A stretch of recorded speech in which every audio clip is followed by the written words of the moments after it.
What to do after I've lost my business.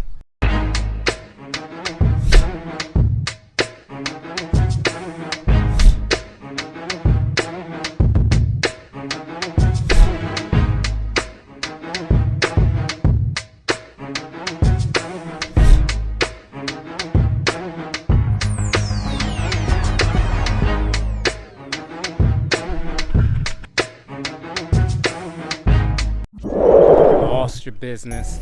I've lost my business several times. In fact, that's a part of the process. I mean, I got into so many different industries and businesses, probably about 10 over my lifetime, and I've lost a lot of them. So what would I do if I lost a business? I do the same thing that I do all the time.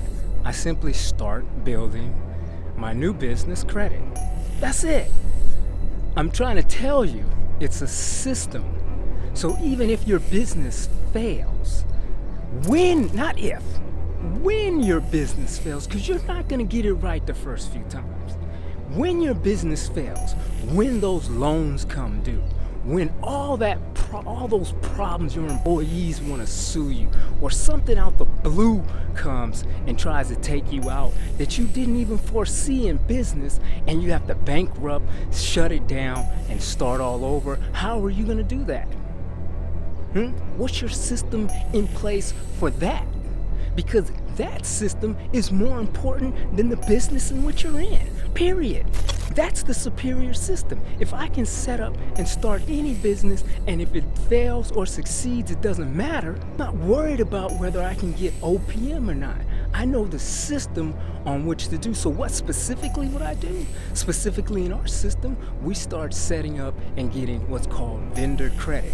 Now, if you want to learn more, of course, I'm not going to tell you everything on this little quick video, but I am going to tell you what you're supposed to do, and that's business credit. Now, there's two types of people out there. There's the ones that's going to go out there and try to do it on their own, and then there's the ones that's going to try to learn from somebody that's already done it before. And let me tell you this, when you have a teacher teaching you how to do it, you're able to do it that much faster. When you try to learn it on your own, you're going to make mistakes, and it takes years, if not decades, especially to learn this game. So that's what you should do. Just sign up. www.businesscreditbuilder.co, not .com, but .co, and get started. That's it. Learn the system, and once you learn the system, it's yours. There is a monthly fee, yes, of course, because this is a business that I'm running, right? And I don't want to lose my business.